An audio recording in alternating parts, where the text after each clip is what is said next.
apakah kemudian obat-obat herbal itu bisa membantu? Sekarang kandungan herbal itu kan sudah mulai Diteliti ditelitikan di malah, dunia ya. pendidikan kan Pak Dokter? Ya, ya, ya. Kalau dulu kan pengobatan herbal itu hanya dipercaya secara empiris.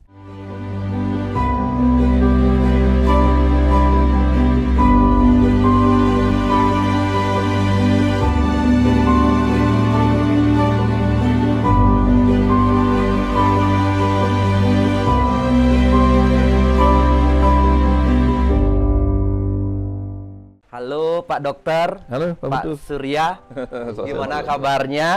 Sehat, Sehat, bahagia.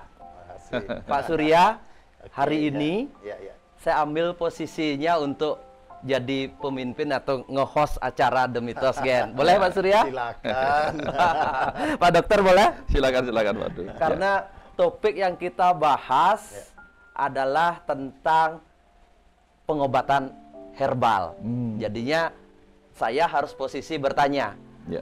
Nanti kalau saya yang menjawab, pasti condong larinya ke herbal. Tidak boleh terlalu memihak, kan begitu. Karena tema kali ini membicara tentang apakah penyembuhan dengan herbal itu mitos atau fakta. Oke, Penyembuhan dengan obat herbal itu mitos atau fakta. Oke, wah, apakah keren. benar-benar menyembuhkan atau hanya sekedar sugesti itu kan.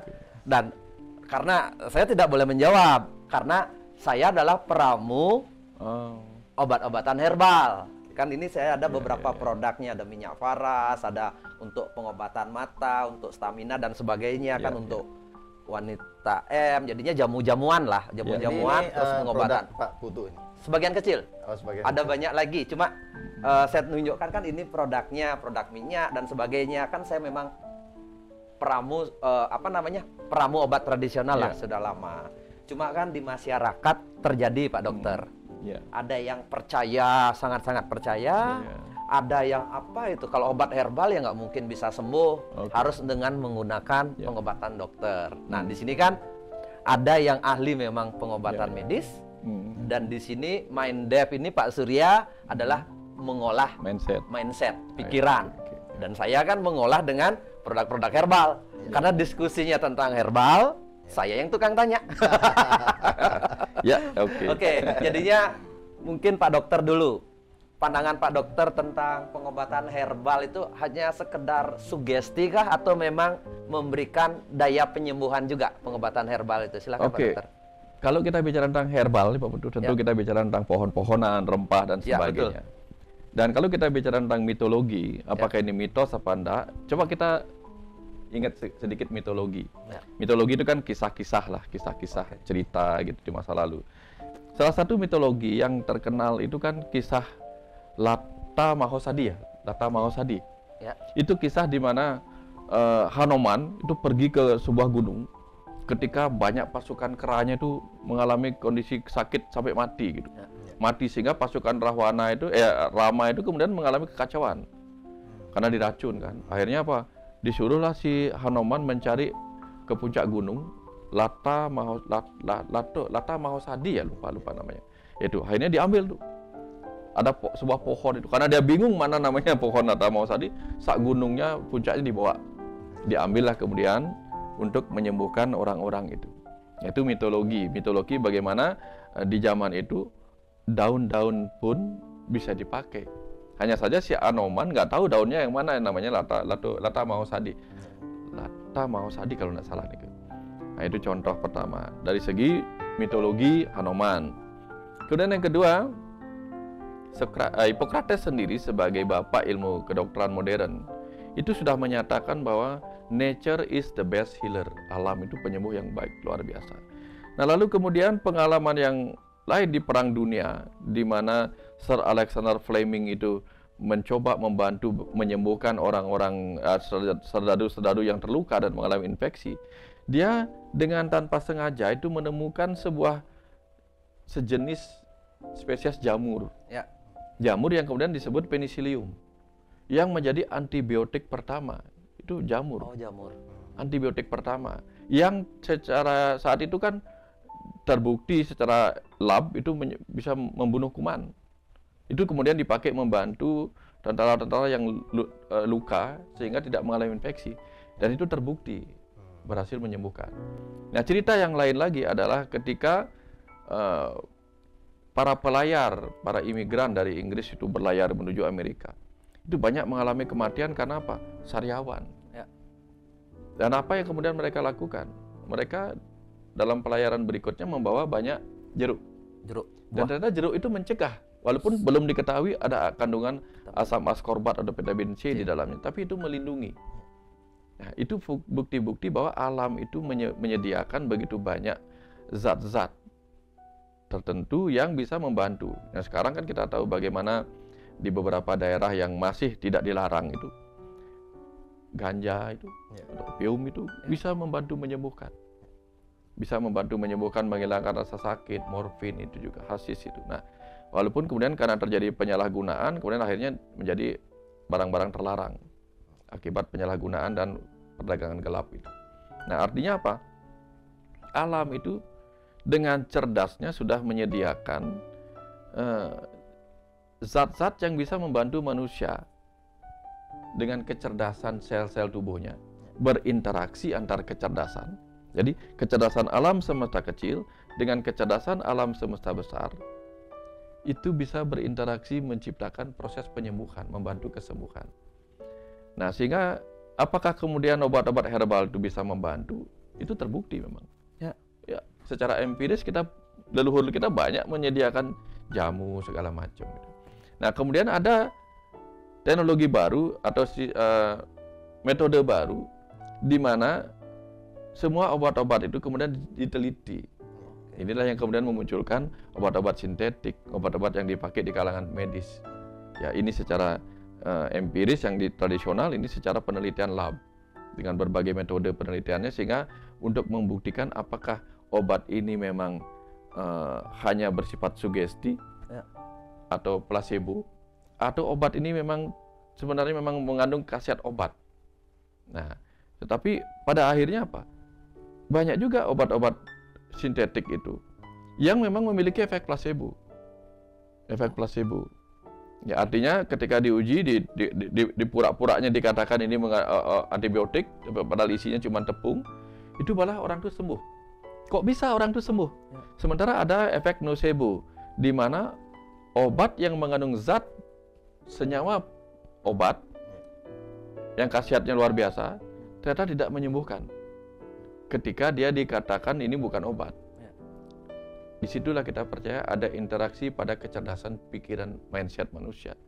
Nah, pada obat yang medis saja ada efek placebo dan nocebo, maka pada obat-obatan herbal itu juga pasti ada efek itu. Bahwa ada obat yang ada jamu yang begitu diminum membuat orang tuh merasa merasa sembuh, atau minyak diolesin kok orang bisa sembuh. Kan itu banyak tuh video-video seperti itu yang kemarin viral itu kan begitu. Apakah itu cuma sugesti? Saya kira dua-duanya bekerja. Kita membutuhkan perubahan sugesti pada orang, sehingga dari tidak yakin menjadi yakin. Sehingga obat atau herbal yang memang mempunyai efek penyembuhan itu bekerja bersinergi dengan kecerdasan manusia karena mindsetnya sudah diberikan keyakinan, sehingga efek nocebo yang ditakutkan hilang. Ya, memang obatnya berkhasiat ditambah kekuatan sugesti menjadi placebo, kan bersinergi jadinya. Nah, itu yang kita harapkan terjadi pada berbagai pada berbagai zat-zat yang ada pada produk-produk herbal seperti itu. Sehingga sekarang kandungan herbal itu kan sudah mulai diteliti kan di dunia pendidikan kan Pak Dokter? Ya. Kalau dulu kan pengobatan herbal itu hanya dipercaya secara empiris, turun-temurun dari nenek moyang kan. Tapi sekarang di dunia kedokteran atau dunia pendidikan, apakah seperti jahe, kencur itu diteliti, sudah ada manfaat-manfaatnya Pak Dokter? Ada, sehingga kan kemudian ada beberapa zat-zat yang ada pada herbal itu menjadi zat-zat fitofarmaka ya. Oke. Sehingga dia dipercaya, ini memang sudah secara empiris terbukti, secara lab terbukti, secara metodologi penelitian ini memang terbukti, bukan hanya efek placebo-nya. Ya, berarti kan gitu. Logikanya seperti kita minum jahe hangat Iya, gitu iya, kan iya. misalnya, sebenarnya berdampak memang kalau kita lagi misalnya kondisi tubuh lagi demam atau lagi capek, itu sangat membantu sebenarnya. Karena Bukan hanya dia mengandung antiinflamasi. antiinflamasi. Antiinflamasi. Ya. Berarti sebenarnya jamu-jamuan Iya. dari nenek moyang kita bukan hanya Iya. placebo kan? Dia yang pernah membantu ponakan itu meneliti, Pak. Dia seorang apoteker yang sedang meneliti daun yang disebut tumpang payuk ya, apa lupa nama itu ya. Gimana penelitiannya gimana tuh? Untuk membuktikan bahwa itu mengandung zat pembeku darah atau apa lupa. Ya, terus Itu terbukti memang, secara penelitian terbukti. Nah, itu dia kan mengambil begini. menggunakan herbal. Ya, Apa? daun itu. Daun apa? Tumpang payuk, lupa Tumpang payuk namanya. Pernah dengar Pak ya? Enggak. Ya, seperti Tapi itu. banyak lah daun-daun Ya, seperti saya itu. dengar dia mengambil referensi dari luar. Dia kan bantu bikin ininya, membaca referensinya apa namanya itu ya. Artikel-artikel yang dari luar dibaca, kemudian dia buktikan dan itu terbukti, Pak. Nah, itu menyatakan bahwa apa? Kita butuh lebih banyak penelitian. Produk-produk herbal yang ada di jamu-jamuan di masa lalu. Sehingga apa? Kita kan hanya kurang mengeksplor aja. Betul. Kita hanya kurang mengeksplor. Dan kenapa kurang mengeksplor? Karena butuh biaya tinggi. Sebelum saya ke Pak Surya, Pak Dokter, ada satu pertanyaan lagi. Herbal dan obat barat itu bertentangan atau sinergis sebenarnya? Beberapa itu kan sebenarnya tidak bertentangan. Malah saling ini gitu. Nah, makanya dipertentangkan kemudian, oh ini herbal bukan zat kimia, ini sintetik kimia. Semuanya itu mengandung zat kimia. Iya, sama-sama kimia. Sama-sama kimiawi, cuman ini kimiawi yang dibentuk, disintesa oleh alam, yang ini disintesa oleh manusia dengan kecerdasan juga. Ini kecerdasan alam semesta kecil, manusia menciptakan, mensintesa ini, inti-intinya diambil sehingga kandungan yang tidak penting tidak diadakan. Tapi kalau misalnya vitamin C ini yang kita dapatkan pada jeruk, sama ascorbat itu kan, ya kita makan jeruknya, sisanya dibuang. Tapi kalau sintetik kan diambil asam ascorbatnya aja, gitu. Kandungannya sama, gitu. Nah, artinya mereka sebenarnya bersinergi. Makanya suatu ketika nanti kan seperti dunia barat kan sudah banyak juga mulai tidak mau orang-orang itu dengan obat-obatan kimiawi yang sintetik. Malah back to nature. Sehingga di Singapura itu kan kita tahu teman kita dari Singapura itu sangat-sangat minded dengan hal-hal yang bersifat nature gitu. Ya. Makanya ternyata produk-produk herbal ini mulai diterima, Pak Dokter. Terbukti ya penjualan kita terus meningkat. Yang penting kita memberikan edukasi yang benar. Karena ini akan terjadi, Pak. Sama dengan begini ya. Walaupun di sini ada plastik ya. Dunia barat itu kan pakai plastik, menciptakan plastik. Dunia timur pasti pakai daun, pakai ini, pakai itu. Alah, pakai daun, pakai ini. Apa itu? Yang bagus tuh pakai ini. Sekarang mereka go green. Kita baru pakai plastik. Nanti sekarang mereka balik ke situ, kita baru sadar ternyata jamu-jamuan kita, peninggalan nenek moyang kita, efek penyembuhannya luar biasa. Cuman kita nggak meneliti. Kan kita biasalah kalau luar negeri minded kan. Wah, ini luar negeri minded nah, gitu. Ini luar biasa mereka. Kurang dieksplor gitu. Betul. Nah, kalau Pak Surya, kan tadi bilang ada efek placebo kan. Itu kan terkait sama mindset. Seberapa penting sih sebenarnya keyakinan konsumen atau pemakai produk itu akan produknya? Apakah pikiran itu penting terhadap kesembuhan seseorang? Pak Surya kan pakarnya pikiran kan, membantu orang kesembuhan di banyak hal, baik itu trauma fisik maupun trauma mental untuk menyembuhkan. Apakah hanya obat-obatan yang membantu mereka atau perlu ada mindset tertentu yang diperbaiki seperti tadi keyakinan, iman dan sebagainya itu sangat menolong nggak dalam proses penyembuhan orang sakit itu, Pak Surya? Atau hanya dengan menggunakan produk-produk misalnya medis atau obat-obatan tradisional? Seperti apa pandangannya, Pak Surya? Ya, jadi memang kebetulan saya keseharian saya melayani orang terkait dengan mental. Okay. Di MindDev salah satunya adalah pelayanan mental. MindDev itu apa? Mind developing. Ya, mind development. Ya, kita ada kaitannya dengan event, kemudian ada motivasi segala macam. Salah satunya adalah terapi personal gitu. Oke. Nah, terkait dengan itu pasti ada kaitannya dengan mindset kan. Ya.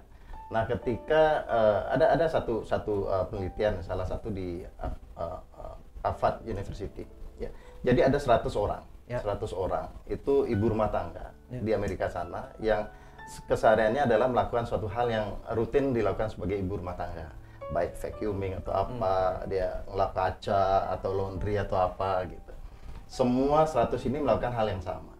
Kemudian apa yang dilakukan dari penelitian itu 50 atau setengahnya, 50% itu diedukasi. Edukasi terkait mindsetnya, bahwa dia membuat satu sinkronisasi di dalam pikirannya ketika dia melakukan gerakan itu, baik vacuuming, baik ngelap, Ya. dia sudah melakukan dengan kesadaran bahwa dia melakukan satu gerakan olahraga. Oke. Ya. Terus? Seperti ini, menyapu Jadi atau mindsetnya itu lakukan kegiatan itu olahraga. olahraga. Jadi apapun yang dia lakukan secara fisik itu Olahraga. adalah gerakan-gerakan olahraga. Yang Itu lagi- yang diinstal di pikiran. Mungkin ya. Lagi satunya, Dan 50%-nya satunya adalah tetap dilakukan, diberikan mindset, tidak ditambahkan mindset bahwa Ya. dia melakukan hanya satu rutinitas, bahwa membersihkan adalah membersihkan. Ya. Jadi tidak ada penambahan mindset di sana. Apa yang terjadi luar biasanya adalah dalam jangka waktu tertentu, 50 orang yang diedukasi itu mempunyai kesehatan yang sangat lebih prima dibandingkan sebelumnya, dibandingkan yang 50 tidak diedukasi. Artinya apa? Dari sana memang terbukti bahwa mindset itu sangat berpengaruh terhadap apapun yang kita lakukan, apapun juga yang kita konsumsi. Oke. Jadi salah mindset juga salah hasil. Nah, makanya ada tadi istilah Pak Dokter nocebo. Placebo. Nah, placebo dan nocebo. Nocebo adalah sesuatu yang tidak sesuai dengan efeknya, yang seharusnya menyembuhkan justru sebaliknya tidak menyembuhkan. Nah, itu terjadi kenapa? Justru itu yang disebut dengan sugesti, tapi sugesti terbalik. Berarti sebenarnya placebo itu positif dong Pak Dokter ya? Ya. Ada dampak positifnya kan, walaupun sebenarnya yang dimakan adalah benda kosong, Ya, tapi ternyata memiliki dampak. Nah, karena gini Pak Abdu, ada orang Apalagi produk itu memiliki Ya. dampak dan sugesti, Ya. bukan? Karena ada orang sakit, ada orang kena penyakit. Kalau orang sakit itu kan keluhan-keluhan. Sehingga belum tentu loh dia sakit. Oke. Ketika dia hanya keluhan-keluhan dan dia mendapatkan placebo, tampak benar-benar, kok saya tambah enak ya? Itu kan bermanfaat bagi dia. Intinya adalah orang itu kan ingin merasa sembuh, merasa sehat. Nah, beda kalau dia memang benar-benar ada penyakit kan gitu. Berarti Ya. penyakit pun ada penyakit placebo. Ada. Penyakit itu penyakit placebo. Sebenarnya dia tidak sakit beneran. Enggak sakit Makanya beneran. Oke, dalam berarti mindset, kita bahas ke ya. tahap berikutnya, Ya. Pak Dokter atau Pak Surya. Ya. Siapa aja boleh jawab. Sebenarnya penyebab penyakit itu apa saja sih sebenarnya? Nah. Apakah hanya fisik saja ataukah ada faktor-faktor lain menyebabkan penyakit? Silakan Pak Dokter atau Pak Surya. Kalau kebanyakan sih orang sakit itu yang diperiksa kan fisiknya. Fisiknya. Sebagian kemudian yang mengeluh tidak pergi ke rumah sakit. Nah, ketika dia pergi ke rumah sakit, kemudian ada yang sakit karena kuman, ada yang sakit karena kena benda tajam, kena matahari, kena api dan sebagainya itu. Nah, itu kan hanya sebagian kecil, hampir 10% lah. Sakit itu benar-benar disebabkan oleh faktor fisik kayak tadi itu, zat kimia, benda-benda tajam atau benda-benda tumpul atau mungkin kecelakaan dan sebagainya, hanya sedikit, dan itu pergi ke rumah sakit. Sisanya yang tidak mengadu, yang tidak mengeluh dan tidak pergi ke rumah sakit adalah mereka yang sakit secara psikis, secara sosial dan secara spiritual, tapi berefek kepada fisiknya. Jadi asam lambungnya, perginya ke rumah sakit, dicek, oh ada bakteri Helicobacter. Tapi sebenarnya yang menyebabkan penyebab utamanya sampai bakteri itu menimbulkan penyakit pada dirinya, itu karena faktor pekerjaan, stresor di sana mana-mana begitu. Utang, Itu. Nah, itu stres, rumah tangga bermasalah. semua itu Kan kemudian memicu turunnya imunitas, turunnya daya tahan daya tubuh. tahan tubuh. Ya. Ya, itu yang secara sederhana disebutnya psikosomatik ya Dok. Ya, psikosomatik. Jadi psikosomatik bagaimana penyakit fisik yang disebabkan oleh bagaimana psikis itu bermasalah gitu. Ya. Tapi Baik, ya. saya nggak salah dengar ini. Ya. Penyakit fisik pengaruhnya hanya 10%. 90% faktor lain. Faktor lain. Faktor X. Faktor lain yang pikiran kemudian dan sebagainya. ya, yang tadinya kan misalnya contoh begini, contoh Pak Artu ya. Sekarang ini musim hujan, musim-musim pancaroba lah. Bakteri kan banyak, kuman kan banyak, virus kan banyak. Betul. Kenapa nggak semua manusia sakit? Ya. apakah di dalam tubuhnya dia apakah virus itu akan masuk hanya kepada orang-orang tertentu? Kan enggak. Saya kira di satu ruangan ini misalnya ada satu orang kena virus, kan virusnya pasti menyebar di sini.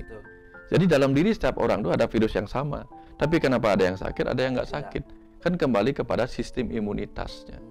Nah, apa yang mempengaruhi sistem imunitas? Bisa dia istirahat yang banyak, makan yang bagus. Terus apa yang menyebabkan dia istirahatnya bagus, dan yang satunya bagus, yang satunya enggak? Mungkin yang satunya bagus karena nggak banyak pikir. Yang satunya stres, nggak bisa tidur, makan nggak enak. Ujung-ujungnya kan ke situ.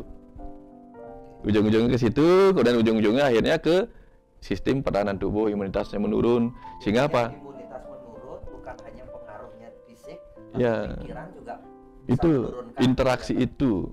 Interaksi semua itu kemudian berefek kepada sistem pertahanan tubuh yang kacau. Kemudian kuman-kuman yang sama yang menghirup ya kita hidup dengan banyak orang itu menimbulkan efek pada diri kita. Dan pola pikir juga sangat berpengaruh mungkin Pak Surya ya Pasti. terhadap sistem imun tubuh ya. Banyak orang yang problem sakit dan sebagainya karena pikiran kan bermasalah juga mungkin. Ya. Sangat. Itulah disebutnya bagaimana sugesti itu berpengaruh terhadap Ya. fisik. Nah, sugesti itu paling tidak salah satunya adalah dari kalimat kan gitu ya. Sugesti dari banyak hal sebetulnya. Nah, salah satunya adalah dari kalimat. Kalimat-kalimat yang sering kita sampaikan ya, seringkali juga tidak benar. Bukan Ya, salah, tidak benar. Contoh misalnya, gerimis sedikit, jangan hati-hati nanti sakit. Iya, kena hujan dikit Kena sakit. hujan dikit sakit. Nah, udah jangan jemuran nanti demam atau Ya, apa. ya, ya. Hal-hal itu adalah sebetulnya sugesti yang terinstal di bawah sadarnya kepada orang yang mendengar. Ya, ya. Apalagi hal itu Sudah dikatakan oleh orang-orang yang punya Otoritas. authority figure tinggi. Iya, ya. Orang tuanya, Dari kecil pemuka sudah. agama. Ya, Nah, itu masuk sekali. Nah, masuk sekali dan berpengaruh terhadap imun tubuhnya. Nah, secara ini ada penelitian Pak Butuh ya, mungkin Ya. sudah sering tersampaikan bahwa seorang profesor dari Jepang itu meneliti bagaimana molekul air itu berubah dari hanya kalimat-kalimat yang tersampaikan di air tersebut. Ya. Ya, ada ya Masaru Emoto. saya ceritakan, ya Profesor Masaru Emoto. Jadi ada dua, anggaplah ada dua ruangan yang diberikan dua botol air yang sama, sebetulnya sama. Kemudian di ruangan A, anggaplah ruangan A itu, beberapa orang dipersilakan masuk dan mengatakan hal-hal negatif. Kamu sakit lah, kamu kurang ajar, tanda Iya, kutip, iya. hal-hal negatif yang menjatuhkan. Ya, kamu nakal, kamu jahat, segala macam. Nah, di ruangan yang lain, ruangan B lah, ya, itu dia orang yang sama juga melakukan hal yang berbeda, memberikan sugesti kalimat-kalimat positif bahwa kamu bisa, hebat, bahagia, selaras, berlimpah, hal-hal yang positif. Nah, ketika keduanya diteliti di lab, nah ternyata hal-hal negatif yang berasal dari sugesti, kalimat-kalimat sugesti itu berubah menjadi molekul air yang menggumpal, Kristalnya bagus. kristalnya tidak bagus. Ya. Sebaliknya hal-hal yang positif itu kristal airnya tuh merekah, bersinar. Nah, itu betul-betul adalah pengorbanan seorang profesor yang mendedikasikan dirinya untuk mengambil hal itu. Nah, ketika kita bandingkan ke tubuh kita, nah tubuh kita itu lebih dari 80% adalah cairan. Yang mana artinya apa? Kalimat-kalimat yang diarahkan kepada seseorang itu berpengaruh terhadap situasi tubuhnya. Gitu. Jadi apa? Herbal pun ketika dia dibuat dari awal pembuatan dengan pemikiran-pemikiran yang menyembuhkan begitu ya. Kemudian dari kalimat-kalimat yang menyembuhkan itu akan efeknya jauh lebih maksimal. Ini hal paling nyata sederhana, contohnya begini Pak Putu. Ini Pak Putu sama Surya kena penyakit yang sama. Datang kepada Tiang. Saya sebagai dokter nih kan. Lalu kepada Pak Putu Tiang bilang begini, Pak Putu sama ya sakitnya nih. Ya. Pak Putu kita coba pakai yang ini ya. Ya. Terus pada Surya Tiang bilang, Surya kita pakai Tiang akan coba yang terbaik. Mana kira-kira yang meragukan jadinya? Pasti yang Pak Putu kita coba obat ini ya, obat A ya. Pak Surya kita pakai yang obat A yang terbaik ini ya. Pasti lebih percaya diri yang di situ kan. Nah, artinya apa? Dokter pun sebenarnya seringkali melakukan upaya sugesti kepada pasiennya. Karena supaya apa? Enggak, tenang Pak, tenang. Nah, kita mencoba menenangkan pasiennya. Nah, makanya kadang-kadang kalau dokternya ditanya, sakit saya apa dok? Tiba-tiba dokternya diam, jangan dikejar.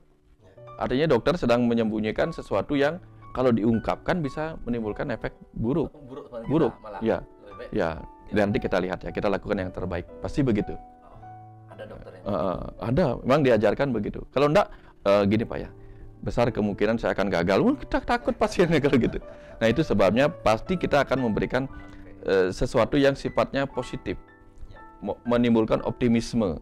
Nah dalam berbagai hal seperti itu. Dok, saya tanya lain ini. Ya. Saya kan seorang peramu herbal Pak Dokter, dan saya wariskan dari kakek. Kakek saya adalah juga seorang peramu, terutama kakek saya itu peramu minyak.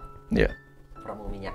Jadinya kakek saya itu bisa membuat minyak untuk diurut, diminum, sama untuk tetes mata. Jadinya waktu di zamannya banyak sekali orang yang berobat ke pura untuk minta penyembuhan gitu, dan penyembuhan itu terjadi gitu. Dan sekarang tanpa saya sadari, walaupun tidak diajarkan oleh kakek, ternyata saya memiliki kemampuan yang sama. Saya membuat ini, cuma saya nggak bisa membuat yang untuk ditetes saja. Saya pikir zaman sekarang berisiko gitu loh, berisiko dan tidak berani melakukan itu. Tapi untuk yang digosok saya sudah punya, untuk yang diminum sudah banyak sekali saya buat. Nah, tapi saya menemukan fenomena yang agak aneh Pak Dokter. Aneh dalam artian begini, saya tidak ada di zaman kakek saya. Saya ada di zaman saya. Logikanya kan, saya pun sebagai seorang peramu minyak Pak Dokter, tidak berekspektasi lebih. Maksudnya tidak berekspektasi lebih itu yang paling untuk menyembuhkan sakit pinggang atau nyeri atau ke leher tegang atau susah tidur gitu. Tapi dari perjalanan ini kok saya malah mendapatkan cerita yang lebih dari itu yang saya dapatkan Pak Dokter. Misalnya orang yang diabetes hanya menggunakan minyak, terus minum antioksidan dari samples, misalnya dari minyak paras, digosokkan rutin. Ada keluarganya, saya telaten, dibalurkan oleh pasangan saya setiap hari. Terus kemudian gula darahnya berangsur-angsur normal dan tidak ketergantungan lagi sampai dengan insulin. Itu terus terang awalnya saya sudah menerima. Ada banyak kasus, dan karena seringnya, ternyata lumayan menolong ini minyak paras ini gitu. Saya awalnya berpikir. Nah, fenomena ini tapi sampai sekarang pun saya tidak bisa menjelaskan begitu detail. Di luar kan tadi saya bilang hanya sugesti, placebo dan sebagainya, hanya paling seputaran itu. Apakah memang bisa sejauh itu Pak Dokter penyembuhan herbal, atau wajar orang bisa sembuh dengan orang yang sudah dulu kan hopeless sekali mereka. Tidak ada jalan lain, tapi ternyata banyak hal-hal ajaib.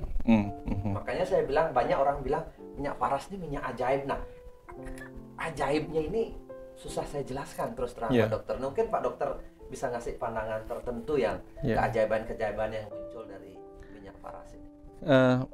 Kita kan dari tadi cerita tentang interaksi antara berbagai hal dalam diri manusia yang bisa menimbulkan penyakit fisik, psikis, sosial, spiritual gitu. Atau kalau ketika berbicara tentang kecerdasan intelektual, kecerdasan emosional, kecerdasan sosial, kecerdasan spiritual, itu interaksinya. Nah, dan kita tahu ketika orang sakit, maka dia akan melewati 5 fase. Fase denial, fase anger, fase bargaining, depresi, dan sampai fase acceptance. Dan kita sadar, kita tahu dalam dunia spiritual, fase acceptance itu modalitas yang besar sekali. Fase acceptance itu modalitas yang besar sekali. Ketika pikiran tidak stres lagi, sudah berserah, maka kecerdasan sel-sel tubuh itu akan melakukan proses penyembuhan secara alami. Ketika dia tidak diganggu atau diperburuk oleh pikiran-pikiran yang stres atau marah-marah atau depresi dan sebagainya. Nah, banyak orang yang sampai di fase acceptance itu sudah menerima keadaannya apa adanya, sudahlah, fase hopeless seperti itu. Tapi nggak depresi, sudah melewati fase depresi di sini. Ketemulah dia dengan sesuatu yang memang mempunyai efek obat, efek terapi, minimal perawatan dan sebagainya. Dia sudah fase pasrah, apapun yang diberikan saya akan yakin pada ini. kemudian diberikan tambahan keyakinan sugesti lagi.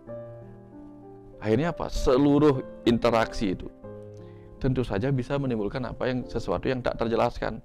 Yang tak terjelaskan, yang tak terduga itulah kemudian disebut keajaiban, Pak Putu. Jangan kata demikian, di dunia kedokteran pun ada, Pak Putu. Itu saya punya dosen, dokter spesialis anak. Pasiennya selalu mengatakan begini, padahal anak saya demam loh, demam tinggi di rumah. Sampai di dokter baru disentuh sudah sembuh.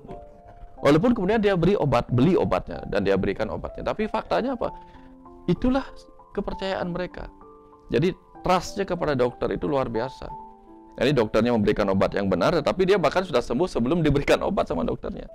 Nah, akhirnya apa? Sudah dia fase acceptance. Apapun yang diberikan sama dokter ini pasti menyembuhkan. Dia mensugesti dirinya sendiri, bahkan tersugesti pada anaknya. Sehingga ketika orang tuanya tenang, si anak tenang juga. Efeknya kan ada vibrasi seperti itu. Jadi selain efek sugesti atau penerimaan diri, Ya. juga kandungan dari Kandungan, produk itu ya. sangat mudah untuk bisa membantu menyembuhkan. Coba kan, suatu ketika kalau Pak Putu tidak percaya, Ya. cari orang yang sama, Ya. lalu kasih dia air. Air biasalah, air keran biasa masukkan. Sugesti dia berhasil nggak? Kalau gagal berarti memang bukan sugestinya, memang karena ada kandungan obat di situ. Ada kandungan zat terapi di situ. Kasih produk yang berkhasiat sama yang tidak, begitu kan? Iya, ya, itu. Kalau Pak Surya punya pandangan lain nggak tentang kenapa kok ada miracle? Nah, dalam kasarnya minyak paras atau obat-obat tradisional itu orang menganggap malah kadang miracle, kok saya berobat ke sana ke sini malah saya sudah di titik akhir gitu, ketemu herbalis seperti Pak Putu, kok malah saya akhirnya ini jodoh saya. Selalu bilang saya berjodoh loh sama minyak paras begitu. Ya tadi kan kita juga sepakat bahwa kalimat-kalimat itu berpengaruh terhadap emosi seseorang gitu. Tadi ada fase yang tertinggi adalah penerimaan. Saat dia menerima, apalagi ini tentu saja kan Pak Putu membuat produk ini berdasarkan penelitian secara ilmiah kandungannya, dan tentu saja itu berefek positif dong kepada orang sehingga dapat izin juga dong. Betul, kan gitu. BPOM. Jadi dari izin saja sudah jelas bahwa produk itu mempunyai kapasitas yang membantu proses penyembuhan, kan itu. Nah sekarang dari sisi mindsetnya, pikiran, tadi penerimaan itu penting sekali. Kemudian salah satu yang saya lihat dari bagaimana miracle itu bisa terjadi, ini kan beberapa produk kan, yang terutama itu adalah proses balur kan. Ya. Ketika dia dibalur Pak Putu, itu ada kalau dari perspektif kita itu ada namanya EFT, emotional freedom technique. Oke. Bagaimana dia merilis emosi yang terpendam, sakit hatinya atau apapun itu dengan beberapa sentuhan-sentuhan pada titik-titik tertentu. Merilis emosi. Rilis emosi. Emosinya membaik, otomatis kesehatannya membaik. Iya. Dan tentu saja itu tadi kan kita sudah sebutkan penelitian apa yang membuktikan bagaimana emosi itu terbukti berpengaruh terhadap fisik kan gitu. Nah, ketika dibalur tentu saja ada sentuhan-sentuhan yang dilakukan di tubuh itu, dan tentu saja ketika itu dibantu oleh orang sekitar pasti ada niat positif. Nah, ketika ada niat positif, ketika ada sentuhan, tentu saja ada harapan di sana. Nah, sesuatu yang menggerakkan, salah satu yang terpenting dalam proses kesembuhan adalah harapan, Pak Putu. Betul. Ya, harapan itu yang membantu seseorang punya energi untuk dia menguatkan dirinya, dan akhirnya sel-sel di tubuhnya itu juga bergerak sesuai dengan kecerdasannya yang membantu penyembuhan itu. Jadi saya sangat bisa menerima sekali ketika suatu orang mendapatkan satu miracle ketika dia mengkonsumsi produk-produk Pak Putu itu. Atau sebenarnya itu bukan miracle ya Pak Putu ya? Jangan-jangan ya? Jangan-jangan ya. Karena miracle yang terulang berarti kan sebenarnya. Iya, karena dia bukan keajaiban sebenarnya. Jadi ajaib dalam arti yang mistik-mistik begitu ya. Karena begini, kan setahu tiang mungkin Pak Putu bisa mempertegas ini karena Pak Putu yang punya produk ini. Bahan-bahan yang bukan termasuk bahan-bahan yang secara empiris terbukti atau bukan termasuk fitofarmaka, itu kan biasanya tidak dapat izin POM ya, Balai POM. Harus. Berarti ketika produknya Pak Putu sampai diterima di Balai POM, berarti kan secara empiris sudah, empiris kan sudah diterima. Diterima Dan karena memang terbukti yang menyembuhkan. ada. Berarti kan memang terbukti. Dan itu memang sebenarnya bukan ajaib-ajaib yang disebut ajaib itu kan kadang-kadang orang yang seharusnya tidak bisa terbang malah bisa terbang. Yang tidak bisa menyelam jadi menyelam. Jadi ketika wah, ini ikan ini kok bisa menyelam, ajaib sekali. Kan nggak ajaib ketika ikan bisa menyelam. Oh iya, betul sih juga. Ya. Oh, minyak paras bisa menyembuhkan, ajaib. Memang fungsinya adalah Memang menyembuhkan, kan fungsinya gitu. Berarti tidak ajaib. Ya. Hal yang wajar. Cuma kadang-kadang di luar Ya. ekspektasi, Pak Dokter. Oh, yang ya. niatnya Nah, itu. yang hanya sekedar lain kok bisa lebih. Ya, gitu. lebih. Nah, mungkin lebih itu karena ada ekspektasi lebih dari yang memakai. Ya, tidak berharap banyak tapi ternyata Ya, dan mungkin karena dia ada autosugesti lebih juga kepada dirinya. Ini akan menyembuhkan saya, itu kan bisa. tapi sisi lain, Pak Dokter. Ya, Pak Dokter ngelihat nggak penyembuhan sentuhan itu nilai positifnya banyak juga, Pak Dokter.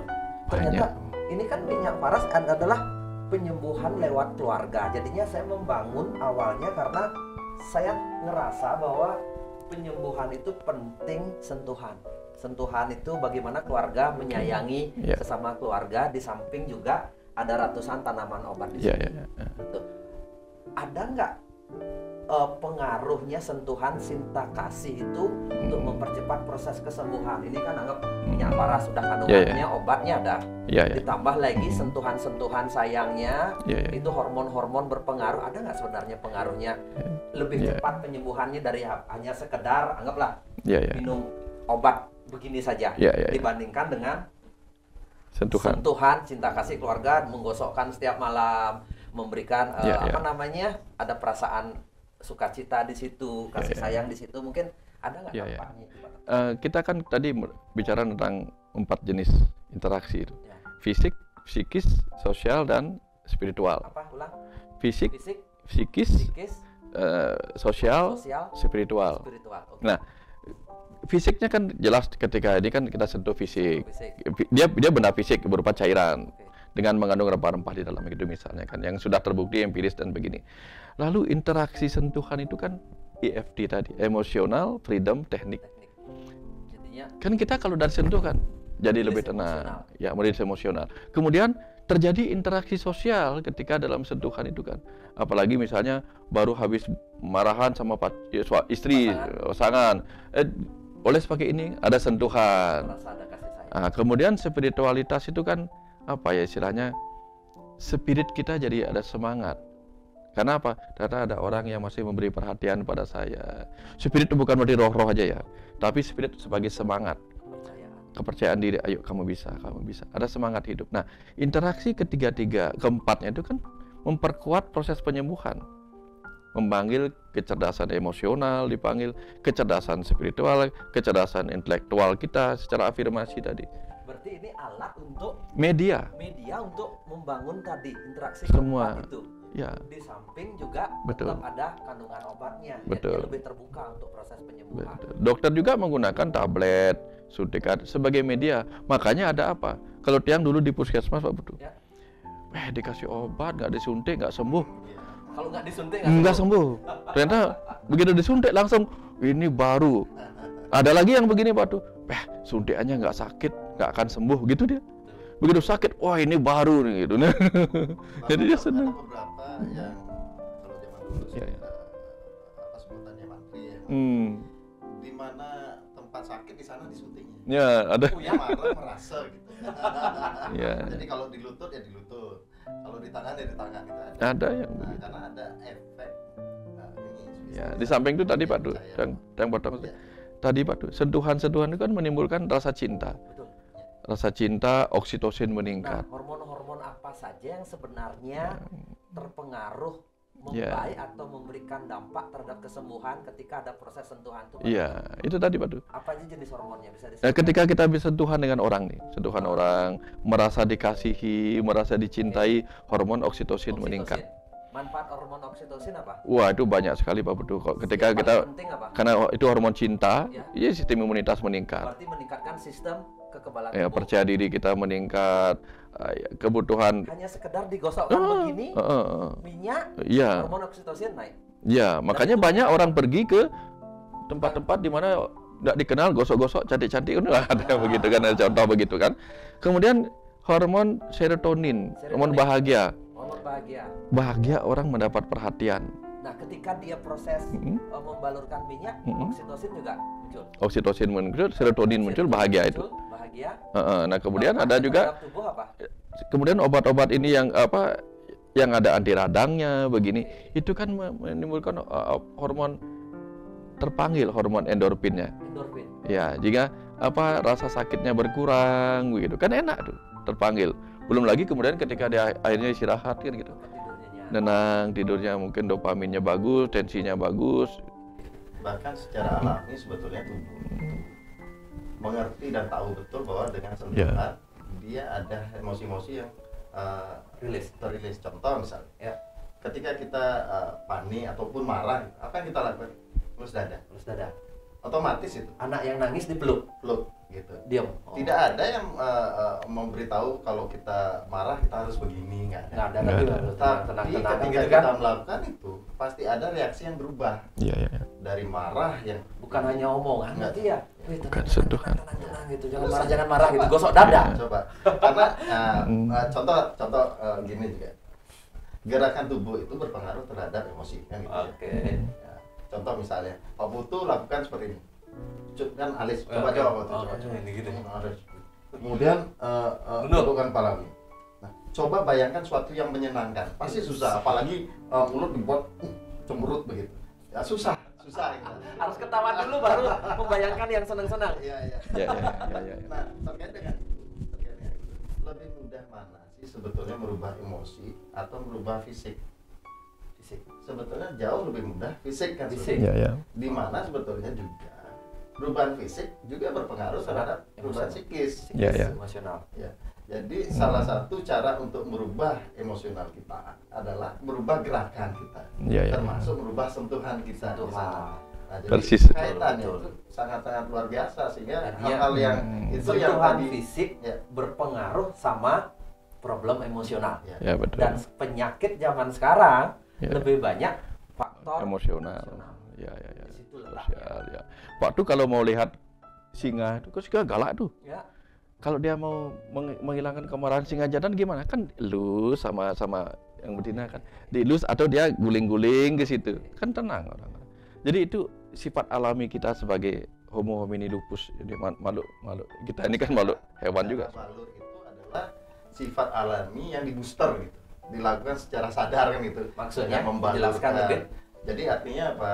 Tadi kita sudah sepakat bahwa secara alami emosi akan juga terilis ketika kita melakukan gerakan-gerakan yang gerakan fisik alami tanpa kita sadari untuk merilis emosional itu. Nah, sekarang setelah kita punya kesadaran itu bisa dilakukan secara sadar. Bukan hanya refleks. Bukan hanya refleks dengan membalur di titik-titik penting tubuh, di daerah dada, tulang punggung belakang. Apalagi itu dilakukan oleh orang-orang tercinta dengan cinta kasih dan ketulusan, sangat membooster bagaimana kesembuhan itu terjadi. Itu keyakinan kita. Berarti Pak Dokter, penutup ini udah habis waktu.